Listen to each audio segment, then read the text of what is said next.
Two hitmen seem to have been assigned the same target. One of them recognizes the other as the silent assassin. He curses his luck. Of all people, he had to end up competing with a big shot for this job. Still, he's not about to back down. They both knew what they were signing up for when they entered this line of work. A fierce battle breaks out. The nameless assassin is sure he's landed more hits, but against the silent assassin, that doesn't matter. He's ultimately defeated, and just before being finished off, he curses his luck one last time. Then, the silent assassin moves in to eliminate his target, but we don't see whether he actually does it. Instead, the scene shifts to a classroom, where a group of students is chatting and going about their day. One student is invited by his friends to go shopping and visit a cafe after school, but he declines, saying he needs to finalize the club budgets. He's always busy. That's the life of the student council after all. He promises to join them next time. Meanwhile, our protagonist, the silent assassin, Oda, is quietly reading a light novel in class when a classmate approaches him, saying he's read that one too.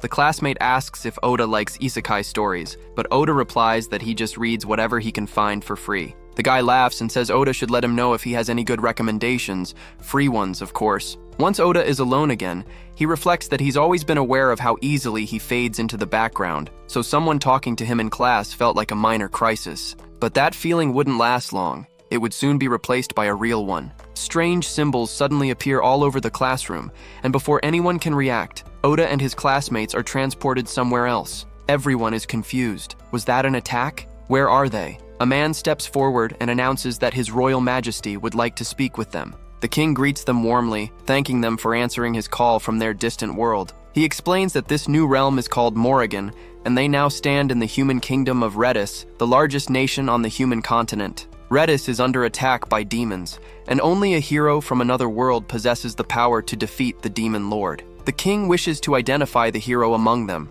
There will be only one. Each student is instructed to place a hand on a crystal orb. If they silently think the word status, they will see their class. One by one, the students comply. Even those who aren't the hero discover that their starting stats are far above those of ordinary people in this world. They're certain they'll go down in history alongside the chosen hero. They also learn that by saying status without the orb, they can view their stats privately. Oda tries this and discovers his class is assassin, but something's off. His stats are vastly different from everyone else's. When the smart, athletic, and popular student council president Sato is revealed to be the hero, Oda notices that his own stats are still strangely higher than Sato's. Only a few students remain untested, and Oda realizes this could become dangerous. He knows nothing about this world, not even whether the king's story about a demon lord is true. Revealing his abnormal stats now could cause serious problems. Thinking quickly, he activates one of his skills, Conceal Presence. It works. He vanishes completely from everyone's sight. Meanwhile, the evaluations conclude. The king announces that now that he knows everyone's classes, he will provide them with suitable equipment and private rooms for the night. Still hidden, Oda follows the group and notices something unsettling. Strange devices resembling cameras. They're being watched. Clearly, something here isn't what it seems. After that, Oda finds a room no one has bothered to clean, so he figures no one will come by to disturb him. He needs information, so he heads out with his Conceal Presence skill still active. That's when he finally gets a good look at the scenery, and it hits him. They really are in another world. He also realizes he now possesses incredible athletic ability. It seems he received the typical summoning bonus. While wandering around, Oda overhears the king speaking with the princess about the brats. The princess dismissively says they're just children from a world without magic. They won't be a threat. The king replies, "Proceed as planned then. They're not to enter the castle archives. We can't have them learning too much." After the princess leaves, Oda slips into the king's room. He admits he doesn't know exactly what the king is after, but he's sure it's nothing good. He could easily kill him right then and there, yet in the end, he chooses not to. The next day, Oda wonders if he should reveal himself and tell his classmates what he overheard last night, but how could he possibly make them believe him? Just then, Sato gathers everyone and says they all need to be on the same page. Since coming to this world, they've all grown stronger, so shouldn't they use that power to help the people here? He wants to defeat the Demon Lord, just as His Majesty requested, and asks for everyone's cooperation. Naturally, they all agree. Oda realizes they're assuming the king and princess are their allies. After breakfast, the students are summoned to meet the kingdom's knight commander, Mithray. He greets them as his little heroes and announces that their training begins today. In 1 month, they'll enter a dungeon to test their strength. But instead of training them himself, he delegates that task to his assistant. Then, Mithray suddenly approaches Oda and asks what's wrong. Oda is stunned. How can Mithray even see him? He hasn't dismissed his concealed presence. Seeing his confusion, Mithray explains that the skill is still active. It's just that his eyes are a bit special. They're mystical, capable of perceiving temperature differences. He assures Oda that he won't tell the king or the princess, so he can relax. Oda is puzzled. Isn't Mithray supposed to be on their side? But Mithray simply says it's complicated. As they talk, Mithray learns that Oda wants to access the archives because he knows nothing about this world, not about its magic, skills, or anything else. His conceal presence skill is maxed out, but most of his other skills are still level 1, and he has no idea how to improve them. Mithray offers to teach him if he's interested, adding that Oda won't find what he's looking for in the archives anyway. Oda admits that he's been hyped ever since arriving. This is the kind of world he's only ever seen in fiction. But even so, he has to find a way back home. His family is waiting for him. Unfortunately, Mithray doesn't know of any way to return to his world. Still, he tells Oda that he'll need to get stronger regardless. If he dies before finding a way home, everything will have been for nothing. At the very least, Mithray says, he can help Oda become an excellent assassin. Oda hesitates, saying he doesn't like accepting favors for free. Mithray smiles and replies that he can repay him by telling him stories about his own world. He's eager for something new. Mithray starts Oda's training by explaining that, in addition to humans and demons, this world also has elves and beast folk. Each race lives on a different continent. Then the physical training begins. Mithray explains that you can only level up your class by killing monsters, but skills can be leveled through training. Later, Mithray talks with his assistant. The assistant reports that Oda's progress is satisfactory, but mentions that his workload has become heavy because Mithray is focusing entirely on Oda. Then Oda walks into the room, and Mithray's assistant quietly leaves. Oda says he happens to crave new knowledge himself, so he's been sneaking into the archives every night to read. That's where he found a strange little book, one that turned out to contain plans for a coup. Mithray admits he wrote it himself and disguised it as a recipe book to hide it there. The king, he explains, is broken beyond repair. He's willing to pay a terrible price to change the very rules of their world. They can't allow that to happen. However, the knights owe a deep debt to the royal family. Oda says he could tell from reading the book that Mithray wants a peaceful end to the king's reign. A month later, it's finally time for the students to enter the Great Labyrinth. They fight monsters for a while, but on their way back, they encounter a minotaur, a creature that shouldn't even appear on the upper floors. Their swords shatter the moment they strike it. The monster is far beyond their ability to handle. To make matters worse, the hero seems to have been cursed. He's losing his mind, and both of his arms are broken. While a classmate works to dispel the curse, Oda steps forward and takes command. He tells Mithray that he's going to use his magic. It's the only way he'll survive. It seems this is something they had already discussed, because Mithray also joins in, attacking the beast with his own magic and setting everything up for Oda to unleash his shadow magic. This magic erupts from the ground, trapping the Minotaur and pulling him into an underground portal. Once the creature's neck reaches the threshold, Oda closes the portal, beheading the beast. Later, back at the castle, Mithray praises Oda and credits him as the reason they all survived. Oda, however, insists that Mithray deserves the credit for helping him control his magic when it nearly overwhelmed him during their training. Mithray explains that the shadow magic is an incredibly powerful extra skill, but it is difficult to master and drains the user's energy quickly. He advises Oda to use it only when it is absolutely necessary. Aside from the training advice, Mithray brings a special gift, a katana forged by the very first hero. When Oda asks why this legendary blade isn't going to the current hero, Mithray explains that the hero already has a holy sword. Furthermore, if the hero carried this katana, the king would notice, which would be a problem because Mithray actually stole the weapon from the royal armory. Oda accepts the blade, noticing the name God of the Nightblade engraved near the handle. An inscription on the sword speaks to a successor, offering guidance in a time of need. Oda feels a connection to the original hero and wishes he could have met him. Mithray and Oda then discuss the hero, Sato, who is suffering from a powerful curse that refuses to break. Suspecting the princess is responsible, Oda goes to her room that same night. He finds her using a crystal to maintain the curse and cuts it in half. Oda then confronts the princess, questioning why she follows the king's orders so blindly. She offers no real answers, simply repeating that everything she does is for the king. After Oda leaves, the princess opens a closet, revealing that she possesses a separate crystal for every student. Mithray later meets with Oda and confirms that the princess is merely a puppet herself. He warns Oda not to sleep in the royal castle that night. He explains that the princess is planning to curse everyone except the hero to keep them under her control. Since she knows nothing about Oda, she cannot curse him, but she will likely try to have him killed instead. When Oda asks if Mithray intends to scold him for revealing himself to the princess, Mithray shows a fatherly side, telling Oda that it is an adult's responsibility to fix the mistakes of the youth. Oda admits he wishes there were more adults like Mithray in his own world. In response, Mithray jokingly asks Oda to take him along when he eventually returns home. Early the next morning, the castle is in an uproar. Oda emerges to find his classmates and the knights gathered in a state of shock.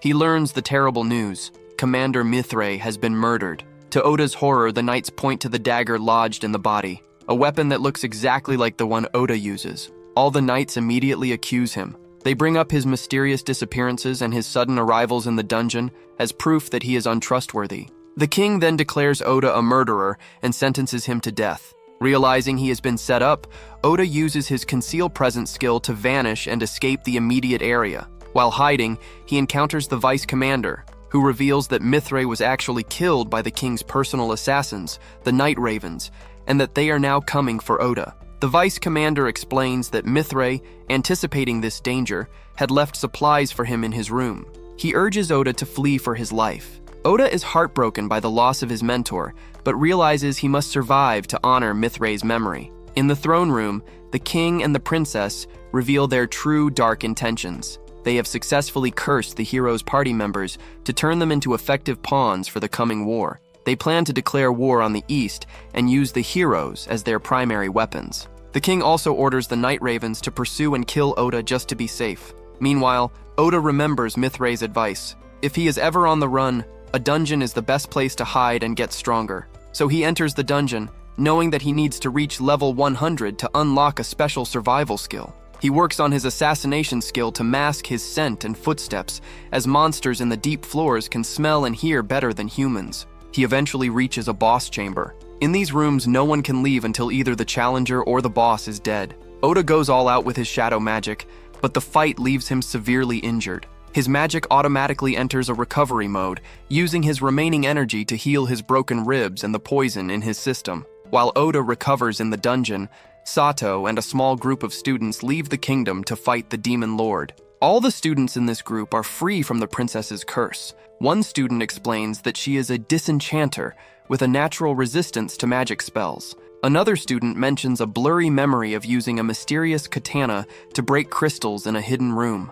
From the shadows, the vice commander watches them go. He reveals that he used his own manipulation skill to break the princess's hold on them, fulfilling Commander Mithray's final wish to keep the students safe. Back in the dungeon, Oda wakes up and is surprised to find that his body no longer hurts. He knows he cannot stay in one place, so he decides to push deeper into the dungeon. On the 75th floor, he discovers a beautiful elf lying unconscious. He uses a dangerous skill called World Eyes to check her status and sees that she is nearly dead, with only 2% of her health remaining. Despite his own exhaustion, he carries her to a nearby watering hole. When she finally wakes up, she is defensive and confused. Oda ignores her harsh words and takes care of her, making her food and ensuring she stays hydrated. He realizes she is also a user of World Eyes and is actually royalty. She eventually calms down, surprised that someone would go to such lengths to help her. Eventually, Oda and the elf continue their journey, but the elf remains stubborn. She insists that she doesn't need his protection and can handle herself.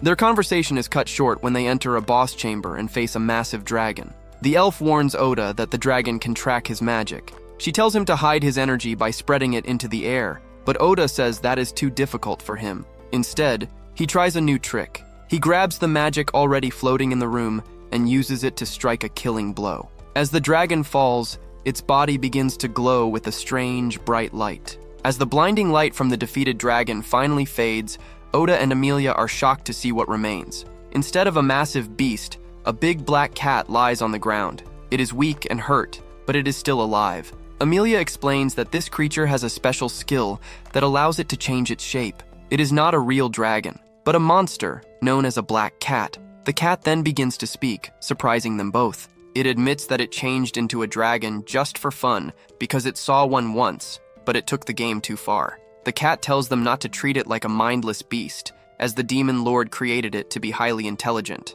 Despite its proud words, Oda points out that the cat is too injured to move. The cat accepts its fate, but insists on delivering a message from the demon lord first. The message is an invitation for Oda to come to a castle in the land of demons. Oda is confused and worried about how this powerful enemy already knows who he is. The cat asks Oda to kill it, believing that monsters and humans must always be enemies. Oda refuses. He admits that he simply loves cats and thinks this one has a beautiful coat. He also appreciates that he can actually talk to this monster. Emilia reminds him that they cannot leave the boss room unless the monster dies or a different solution is found. She suggests a monster pact, which would make the cat Oda's partner. This is a very dangerous ritual that requires perfect control of magic. If it fails, both of them could die. Oda decides to take the risk because he is annoyed by how little the cat cares about its own life. He gives the cat the name Night because of its dark fur. As the ritual begins, Oda's mind enters the cat's soul. He finds himself in a dark town where a massacre is happening. The version of the cat inside this dream tries to force Oda to fight and kill it, but Oda refuses to strike back. He tells the cat that it doesn't have to live a life of destruction anymore. He promises to watch over it and make sure it never has to kill again. The ritual is a success, and their souls become linked. Night swears his loyalty to Oda, and the three of them prepare to leave the dungeon through a teleportation circle. Far away from the dungeon, Sato and his group of classmates arrive in a land called Yamato. The area looks exactly like Japan, which makes the students feel very happy and nostalgic. They explore the town, wearing traditional clothes, eating seafood bowls, and enjoying the hot springs. It is a peaceful break from their dangerous journey. However, Sato soon calls a meeting to discuss their plans. They are running low on money, so they decide to register as adventurers to find work. Asahina suggests that they should stay in this land for a while and wait for Oda. His intuition tells him that Oda is much stronger than all of them, and that they will need his help to defeat the Demon Lord. Some students are nervous because they still think Oda might be a murderer, but Asahina reminds them that their memories were messed up by a curse. Sato agrees to wait, but points out that Oda is a loner who doesn't understand teamwork. He believes they should focus on getting stronger themselves so they can eventually stand on the same level as Oda. Back in the boss chamber, Oda, Emilia, and Night share stories about their pasts while they rest. Emilia talks about how she had to flee her homeland and was nearly eaten by a slime before meeting Oda. She feels she has no home to go back to. Oda shares a rare moment of honesty, talking about his mother's illness and how he worked extra jobs to support his little sister. He admits he wants to go home more than anything, but he cannot leave until he finds the people who murdered Commander Mithray. Emilia warns him that teleportation circles can be unpredictable and often respond to the wishes of the person using them. Oda thinks about wishing for a return to his peaceful days, but he pushes the thought away because his mission isn't finished. When they finally step through the circle, they are transported to a massive forest. Emilia recognizes the holy tree and realizes they are in the land of the elves. She is upset because this is exactly where she didn't want to go. Immediately, an elf confronts Emilia, calling her a criminal who abandoned her people. Oda quickly steps in to protect her, but they are soon surrounded by more elves. Emilia's sister, Kilika, also appears. She calls Emilia a child of blight and tells her she will pay for her past sins. Oda realizes he has walked right into a massive and dangerous family feud. To understand the deep-seated resentment burning in Kilika's eyes, the story returns to the childhood of the two princesses, a time when Emilia is still enjoying a peaceful life among her people. She walks through a field with several guards following closely behind her. She tells them that she is perfectly capable of taking a walk on her own, but the guards insist that they cannot take any chances while the king is away on business. During her walk, she spots her sister training hard with a group of soldiers. Emilia watches with genuine admiration, remarking that Kilika is much more impressive than she is because she works to improve her skills every single day. However, her guards remind her that while Kilika is indeed impressive, it is Emilia who is destined to lead the nation as the future ruler. In another memory, a man named Liam approaches Emilia to tell her that he wants to end their engagement. Emilia replies that the decision was not her own and tells him to take it up with her father. Kilika arrives shortly after and bluntly tells her sister that Liam does not want to marry her because she is the child of blight.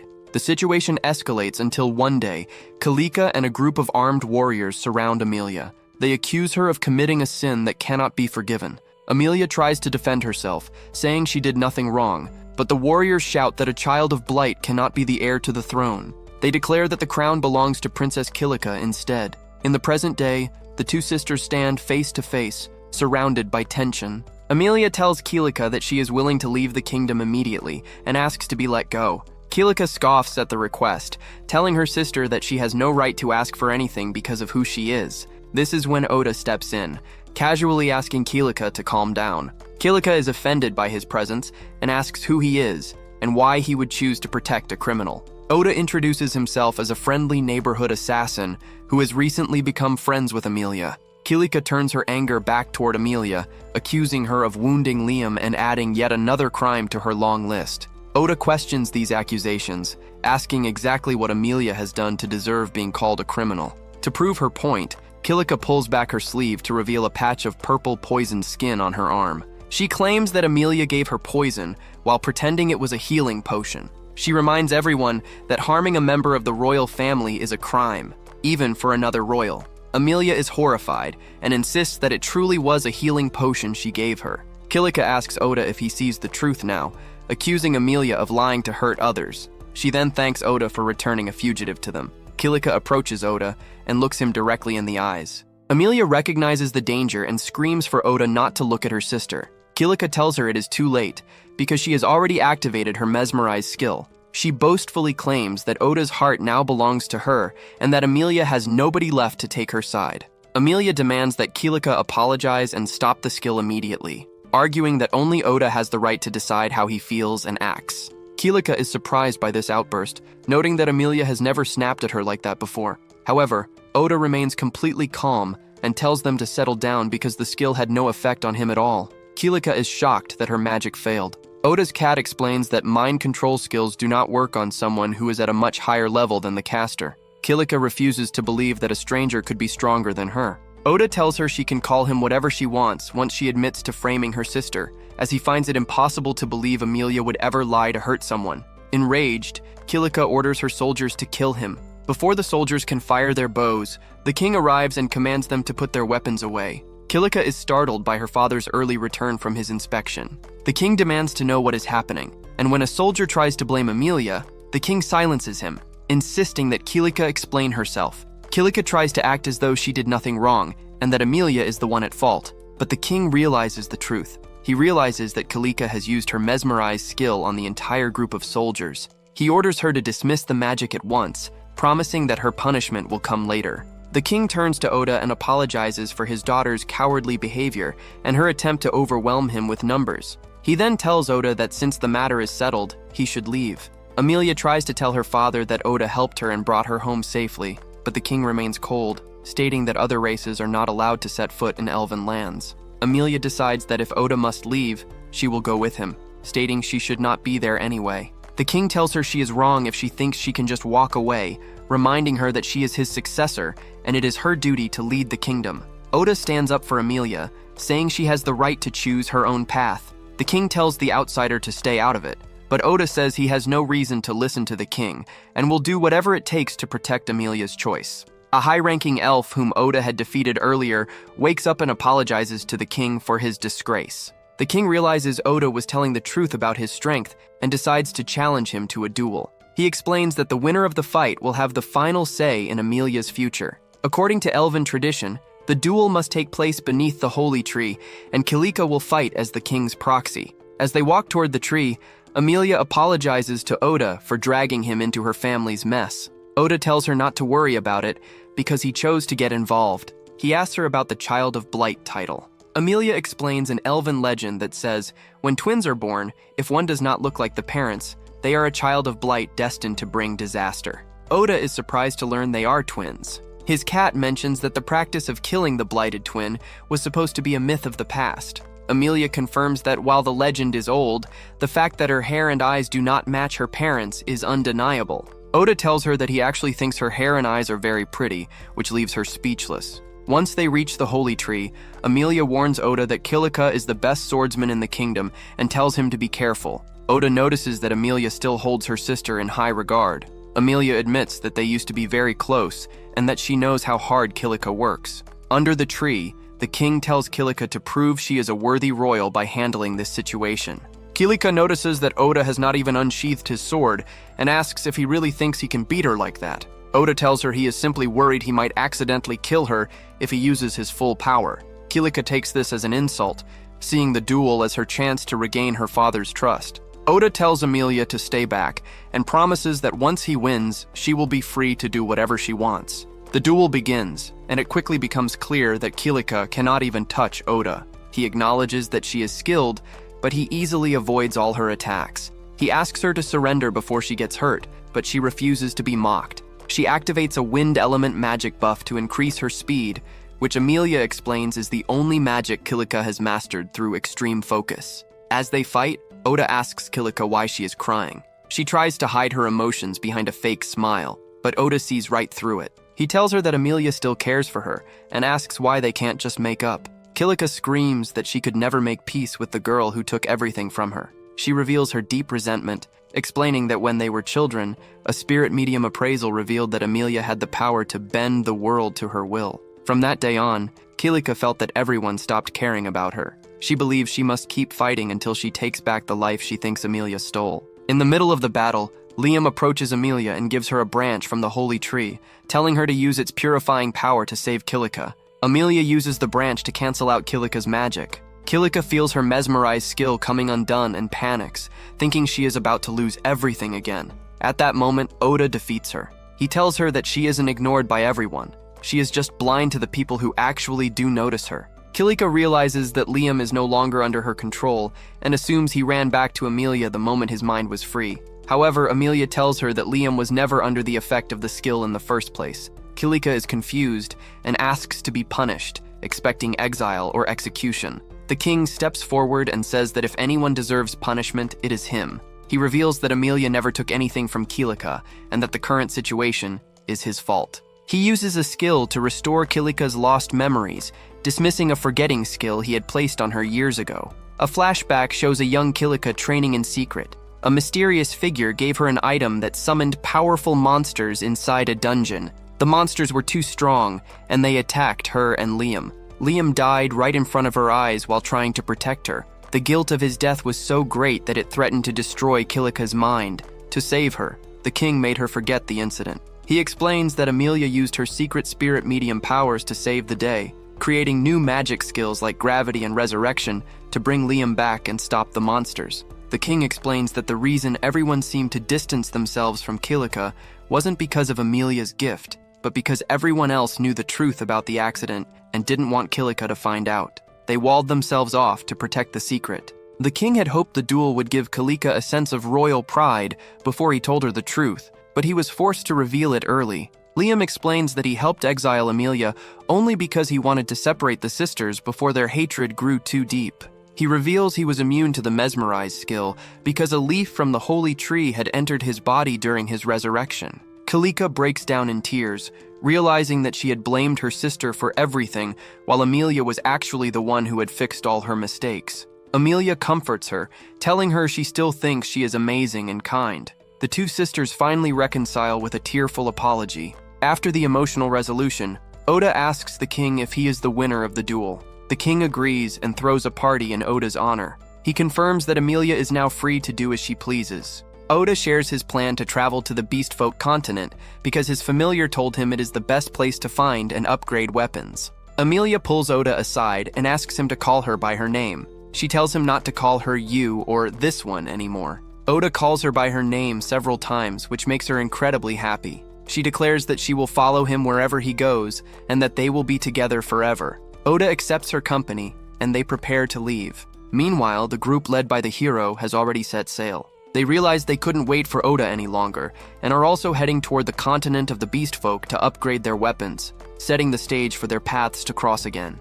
The morning sun rises over the Elven Kingdom as everyone gathers to say their final goodbyes to Emilia. Kilika looks at her sister with newfound warmth, telling her that she is welcome to return home whenever she wishes. Nearby, Liam approaches Oda, asking him to take special care of the princess during their travels. Oda simply encourages Liam to keep doing his own work as well. The king watches them, noting that now that Liam's romantic feelings for Kilika are clear, the future of their relationship rests in her hands. The king offers a squad of soldiers to escort the pair to the port, citing reports of recent kidnappings along the coast. He explains that he has just returned from an inspection regarding these disappearances and remains deeply concerned. While Emilia insists that Oda is strong enough to protect them, the king admits that it is only natural for a parent to worry and that he would go with them himself if he could. As the carriage rattles toward the coast, Oda turns his attention to Knight. He asks why the creature was so unusually quiet and well-behaved around the Elven King. Knight explains that very few people in this world look kindly upon demons or monsters, so he chose to stay subdued to avoid causing trouble for Oda.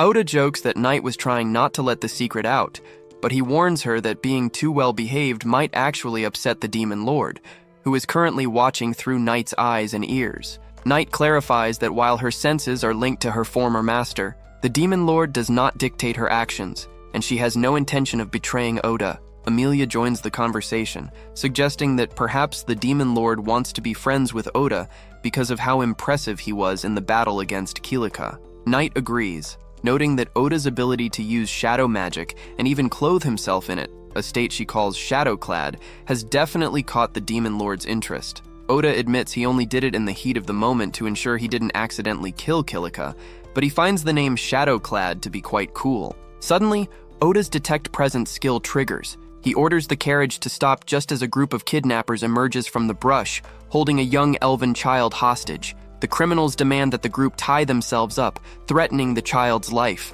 However, their eyes widen when they see Emilia's hair color, realizing she is royalty. They boast that a man named Lord Graham will be overjoyed with such a valuable prize. Oda doesn't give them a chance to act. He hides his presence and moves with lethal speed, quickly neutralizing the threat. He tells his own escort to tie the kidnappers up instead. After freeing the child, Oda questions the captives. He learns that they were indeed planning to offer Emilia to Lord Graham, who is apparently a royal in Uruk, the largest nation on the Beast Folk continent. Recognizing the gravity of the situation, Oda tells the elven guards to take the criminals back to the palace. He decides they will go the rest of the way alone, as he can already smell the salt of the sea in the air. The pair eventually boards a ship, and Emilia is bursting with excitement. It is her first time on the open water, and she eagerly looks forward to watching the sunset and the stars with Oda. However, her romantic mood is dampened when she finds Oda buried in a book. He explains that the Elven King gave him several volumes from his personal library as a parting gift,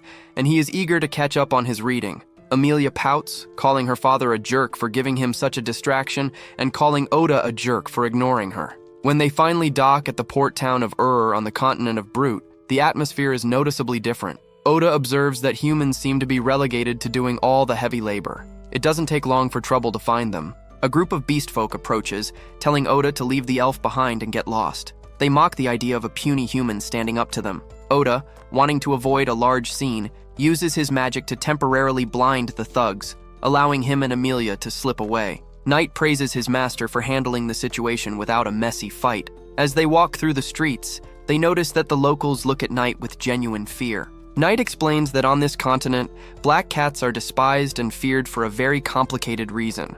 Later that evening, after a large dinner, the group arrives at an inn. Seeing only 2 large beds, Emilia playfully suggests they might only need 1. Oda, missing the hint, points out that since 2 are available, they should use both. Knight, being more perceptive, tells them she's going to head out for a while to see someone, leaving the 2 of them alone. Emilia takes the opportunity to head to the shower, but by the time she returns, Oda has already fallen fast asleep. She gives him a gentle goodnight kiss and climbs into the bed beside him. The next morning, Knight returns with a visitor, a rugged beast man named Crow. Knight introduces him as a master smith whose services she enlisted the previous night. Crow admits he only came because he was summoned by the Nightmare of Adlia, a title that clearly refers to Knight. Oda introduces himself and Emilia, and Crow asks to see Oda's weapon. He correctly guesses that the blade was overused in the Great Labyrinth and says he can fix it if provided with the right money and materials. When Oda also asks for 20 specialized assassin tools, Crow scoffs, telling Oda he looks too inexperienced to use anything he forges. Emilia tries to defend Oda, but Knight interrupts to reveal that Crow was once a member of the last hero's party. This revelation shocks the group. Crow hands over a list of necessary materials and an estimate of the cost, telling them to return when they are ready. Later, Oda decides to head to the local labyrinth to hunt for the materials and funds, while Emilia asks for a moment to speak with Crow privately. At the smithy, Emilia asks Crow to teach her how to fight. She admits that the gap between her strength and Oda's is too large, and she refuses to be a burden. Crow flatly refuses, saying all his previous students were failures who broke under his training. Then, Knight and Crow discuss the past. Knight reveals the dark origin of her nickname, the Nightmare of Adlia. A century ago, consumed by her demonic instincts, Night lost control during a mission for the Demon Lord and decimated the city of Adlia. This single act of violence is why black cats are feared across the continent. Crow shares his own tragic story. He was at his sister's grave when he first met Night years ago. He explains that his sister didn't die because of the Demon Lord or Night. She died because of a royal named Graham Cluster. During the chaos of the city's destruction, Graham was in such a hurry to escape that he used magic to blow up his own people who were blocking his carriage's path. Crow's sister was among those killed by their own leader. Amelia, listening to the story, tells Crow that she feels sorry for his sister because Crow is using her memory as an excuse for his own cowardice, running away from the world instead of facing his pain. While Oda is planning to sneak into the labyrinth using his Conceal Presence skill, chaos erupts. A swarm of monsters suddenly pours out of the labyrinth and into the town. Amelia immediately jumps into action, slowing the beast down and ordering Night to help the civilians escape. As she holds the line, a mysterious figure named Aurum appears. Amelia recognizes him as the person who tricked her sister into summoning monsters years ago. Aurum explains that the Demon Lord ordered him to spare Amelia, but demands that she behave. Night realizes too late that Amelia has been abducted and taken deep into the labyrinth. He contacts Oda via telepathy, apologizing profusely for failing to protect her. For the first time in his life, Oda is consumed by an overwhelming, intense rage. The realization hits him like a physical blow. Amelia is someone he holds incredibly dear, and the thought of her being taken is unbearable. Determined to end the threat immediately, he unleashes a massive wave of shadow magic known as Shadow Hell, wiping out every monster in the vicinity. As the strain of the massive spell causes him to lose consciousness, his final thoughts are only of saving the girl he loves. As he slips into unconsciousness, his familiar Night rushes to his side. Her voice is frantic as she calls out to her master, but she is met with a mysterious, mechanical response echoing from the void. The magic itself seems to take control, announcing that Oda's mana usage has exceeded safe limits. To save his life, the shadow magic enters an automated recovery mode, tapping into emergency reserves to knit his spirit back together. When Oda finally opens his eyes, he finds himself in a room within Crow's house. Night is there, watching him with a mixture of relief and lingering worry. She informs him that he has been asleep for over a day, a necessary rest given that his mana was entirely spent. She expresses her disbelief at how his magic acted on its own to save him, noting that such a phenomenon defies everything she knows about the laws of this world. Oda, however, has no time for theoretical debates. His thoughts are instantly on Amelia. He stumbles out of bed intent on finding the exit, only to be stopped by Crow. The man is blunt, questioning Oda's plan to charge into the demon realm blindly. He points out that Oda doesn't even have his weapons, a sign of how much his composure has crumbled. To Oda's surprise, Crow presents him with his gear, now refined and split into two short swords. Crow explains that twin blades are far better suited for an assassin's style. Along with the weapons, Crow offers a unique ring, an artifact from a past hero that bears a message in English. "I'll lead you everywhere." This ring possesses the power to point the way toward whatever the wearer seeks most. Activating the ring, a ray of light pierces the air, pointing directly toward the labyrinth of Brute. Crow is surprised. If the demons were taking Amelia to their home continent, the light would point elsewhere. This means they are still nearby, hiding deep within the maze. With a newfound sense of direction, Oda and Night set off, with Night vowing to follow him to the very end while pleading with him to never be so reckless with his life again. As they race toward the labyrinth, they are intercepted by a woman named Leah. She identifies herself as the first princess of the beast folk nation, Uruk. Initially, Oda is suspicious, even threatening her when she claims to know Amelia's location. She explains that she possesses a scent tracker skill and has been following the trail of the demons. Using his World Eyes skill, Oda determines that she is telling the truth. Leah reveals a tragic motivation for helping them. She explains that her original village and family were wiped out by a modified dark slime, the same kind of monster that Oda encountered when he first met Amelia. She discovered that her people were sacrificed as part of the summoning ritual used to bring the heroes into this world. Her grudge isn't against the summoned heroes, but against the king and the princess of Redis, who treated human and beast folk lives as fuel for their ambitions. She also reveals the Demon Lord's true goal. He wants Amelia for her resurrection magic. Though the magic is limited, its rarity makes her a priceless prize. Recognizing that Leah's spirit barrier skill will be vital for protecting Amelia, Oda allows her to join them on Night's back as they plunge into the labyrinth. Inside the dark corridors of the Labyrinth of Brute, the group faces the trial of the first Demon Lord. To open the path to the lower floors, they must slay a specific number of monsters on each level. Oda considers using his shadow magic to clear the path quickly, but Knight advises against it. She warns him that he must save his strength for the demon awaiting them at the bottom. Knight offers a dangerous alternative. She can shapeshift into a Cerberus, a three-headed beast of immense power, to clear the monsters with ease. However, she fears that in this primal form she might lose her sanity and turn on Oda. Oda reassures her, promising to keep calling out to her to anchor her mind. As they tear through the labyrinth floors, Oda speaks to Knight telepathically to keep her focused. During this conversation, Knight reveals a startling perspective on history. She explains that the deep-seated hatred for demons is largely based on ancient grudges and misconceptions. While the first Demon Lord was aggressive, many modern demons simply want peace. She tells a tragic story of a gentle demon lord whose wife was murdered in her sleep by a fame-seeking human. This revelation complicates Oda's view of the world, though he remains firm.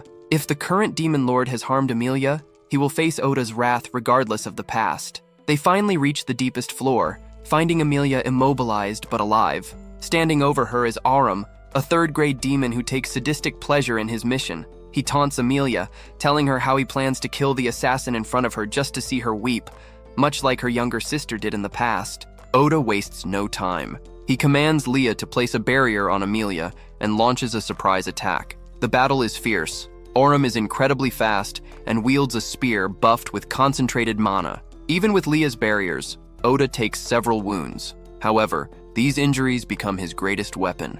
Oda activates his shadow magic, summoning shadow beasts directly from the bloodstains on the floor. The creatures catch Aurum off guard, biting into him and allowing Oda to land a decisive counterattack. Desperate, Aurum summons a horde of labyrinth monsters to overwhelm them. Oda is unable to reuse his shadow magic so soon and prepares for the worst. In a final act of devotion, Leah uses her inverted spirit barrier, a massive defensive spell that protects Oda from the incoming magical barrage before she collapses from exhaustion. In the chaos, Emilia manages to break free and finishes off the monsters. With Aurum defeated and a sword at his throat, Oda hesitates. Despite the demon's cruelty, Aurum looks remarkably human, and Oda finds himself struggling with the moral weight of taking a life in cold blood. Aurum mocks his indecision, telling him that demons never surrender and daring him to strike. The moment of hesitation is interrupted by a cold, arrogant voice echoing through the chamber. A portal opens, and a second-grade demon named Mahiro steps out.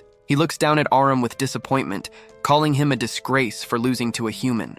Emilia's face pales as she recognizes the sheer difference in power between Aurum and this newcomer. Oda realizes that his hesitation has cost them the initiative. As Mahiro eyes him with a chilling curiosity, Oda is left to wonder if he has the strength to protect Emilia against an enemy that far exceeds anything he has faced before. Knight quickly warns Oda that he must not try to fight this man in a direct head-on struggle. Mahiro looks at the wounded Aurum and tells him that since he is no longer fit to fight, he should simply go and rest. Aurum accepts the dismissal with a brief thanks, leaving the stage to his superior. Mahiro moves with frightening speed. Leah cries out in shock as her protective barrier is shattered effortlessly. Oda tells everyone to stay back, but Mahiro calmly explains that he has no interest in Leah. His target is Emilia. He casts a spell called Marionette on the elven princess. Oda screams her name in panic, but Mahiro reassures him that he has not killed her. He has simply made her easier to transport. Oda is filled with a murderous rage. Mahiro notices this and mocks him, noting that Oda looks like he is ready to commit a cold-blooded murder at any moment. Knight tries to keep Oda from falling into Mahiro's traps, begging him not to let the demon provoke him. Oda admits that while he is furious, he understands that his chances of winning are slim. His main goal now is not victory, but finding a way to get Emilia out of the labyrinth. However, Mahiro is one step ahead. He uses magic to block every exit with powerful circles, trapping them in the room. He explains that he does not want to waste his time chasing them through the tunnels. Oda feels the weight of his exhaustion. His shadow magic is depleted, and he knows his usual stealth will not work against an opponent of this caliber. Then, Mahiro asks a strange question. He wonders if Oda's family name is written with the same characters as the famous historical figure, Oda Nobunaga. Oda is stunned as the realization hits him. Mahiro reveals that he also lived in Japan before coming to this world. He introduces himself as Abe Mahiro. Oda is confused and wonders why a person from his own world would be working for the demons. Mihiro does not offer much of an explanation, simply stating that he intends to kill Oda and take the princess before saying a cold goodbye. The two clash, and Oda is quickly overwhelmed by Mihiro's superior strength and experience. In a desperate move, Oda forces his shadow magic to activate. Mihiro finds the magic fascinating, but notes that it is currently running in a weak economy mode because Oda lacks the mana to fuel it. He expresses a desire to see Oda at full power, but admits he will be in trouble with his superiors if he lingers too long. Just as Mihiro prepares to launch more spells, Night steps forward. She has managed to recover some of her mana during the short break in the fight. Mihiro recognizes her as the Black Cat, who belonged to the Demon Lord, but Night firmly rejects that identity. She declares that her name is Night and that she has no intention of ever returning to the side of the demons. Telepathically, she speaks to Oda, asking him to cancel their pact. She believes that the only way to kill Mihiro is through a suicidal sacrifice, and she refuses to let Oda die. Oda flatly refuses her request. He tells her that while they might not stand a chance alone, they can take Mihiro down if they fight as one. He asks her to trust him with her life, just as he trusts her with his. Night finds it difficult to have such a stubborn and reckless master, but she accepts his decision. Night uses her shape-shifting ability to transform into the likeness of the late sage, Mithray. Mihiro is impressed, acknowledging that this is the only form capable of truly rivaling his own power. Night warns Oda that she cannot hold this form for long, and that they must end the fight quickly. She calls down a massive spell known as the Hammer of Light to crush Mihiro. The demon counters with his golden ray. The clashing lights create long, deep shadows across the room, which Oda realizes he can use to his advantage. Oda activates his shadow-clad ability, and the two launch a coordinated assault. As they fight, Oda's heart is heavy with sorrow. He realizes that if Commander Mithray were still alive, they might have fought together just like this. He feels a deep apology toward Night for having these thoughts in the heat of battle, but the resemblance is too strong to ignore. As the adrenaline peaks, Night warns him that her transformation is about to fail. Oda prepares his final move, realizing that Mihiro's magic circles have been exhausted. Just as victory seems within reach, the unthinkable happens. Emilia, still under the influence of the marionette spell, lunges forward and pierces Oda's body from behind with her bare hand. Night screams in horror. Emilia, momentarily regaining a sliver of awareness, begins to wail in agony, apologizing over and over for what she has done. Oda, despite the life-threatening wound, tells her not to worry, and that it is not her fault. Mihiro explains that his spell allows him to draw out all of a subject's hidden potential and boost it with his own stats. Oda's vision begins to blur. He feels a deep, soul-chilling cold creeping in. He thinks of everything he has yet to achieve, his revenge for Commander Mithray, his desire to return home, and his promise to protect Emilia. He refuses to let go of life. Suddenly, the mechanical voice of his magic echoes again. It notes that his wounds have exceeded acceptable parameters and triggers an automatic recovery mode. Mihiro tries to blast Oda with magic while he is down, but the shadow magic forms a protective shell that repels the attack. When the healing is complete, Oda stands back up, but he is different. The voice declares that he has entered a combat mode specifically designed to target the demon Mihiro. Mihiro is unnerved by the creepy, robotic nature of the change. He attacks with a blade whirlwind, but Oda instantly binds him with shadows. The voice issues a final warning. Mihiro must cancel the spell on Emilia and withdraw immediately. Mihiro refuses to be lectured by a human, claiming that demons are naturally superior. He launches an aqua needle spell at the paralyzed Emilia, mocking Oda to try and save her. Before the needles can strike, Oda snaps out of his trance and rushes to shield Emilia with his own body. However, the attack never lands. The needles vanish into thin air. Crow, the legendary assassin, has arrived just in time. Leah and Night are stunned to see him. Mihiro recognizes Crow and is surprised that the man is still alive, given the shorter lifespans of beast folk. Crow admits he is past his prime but demonstrates that he still possesses enough power to dispel Mihiro's magic in an instant. Mihiro decides that today is not the day to fight a legend. He accepts a ceasefire, and Crow allows him to use a teleportation circle to leave with Aram. Once the danger is past, Oda looks at Crow, wondering how he knows both the demon and the princess. But before he can get an answer, the exhaustion finally catches up to him, and he falls into a deep sleep. 3 days and 5 hours later, Oda wakes up again. He is relieved to find Emilia sitting by his side. Crow tells him that Leah is safe and has been sent back to her palace. Then, the door opens, and Oda's classmates from the hero party enter the room. Satu, Asa, and the others have arrived. Jill explains that he and Crow are old friends and that they came to procure better weapons for the group. Asa apologizes for not defending Oda better while they were under the influence of the king's curse. Satu thanks Oda for breaking the curse, but expresses frustration that Oda went off on his own instead of talking to the group. Oda realizes that while Satu is a bit arrogant, he truly does have the heart of a leader. Gilas reveals that he was fired from the Knights because the King of Redis saw their order as a nuisance. Asa asks Oda if they can all move forward together as a team. Knight immediately objects, claiming that she is the only partner Oda needs, leading to a brief, petty argument between the cat and the students. Oda eventually calms everyone down and asks Satu about their plans. Satu declares their intention to defeat the Demon Lord, hoping it will force the king to send them back to their original world. Oda is skeptical. He explains that the people of Redis are not to be trusted, as they use human lives as sacrifices for their rituals. He refuses to rely on the king.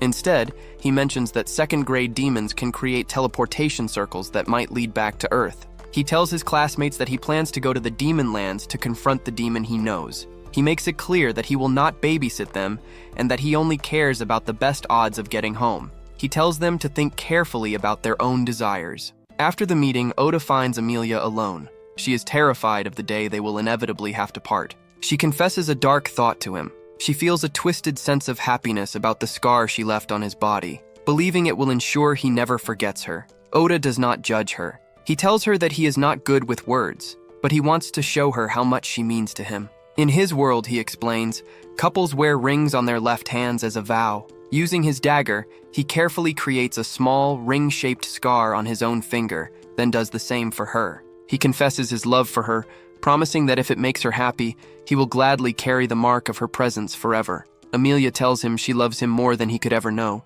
She begs him not to die, not to forget her, and to always stay by her side. Oda swears that he has heard her wishes and that he will make every one of them come true. They share a deep, passionate kiss, sealing their vow beneath the weight of an uncertain future.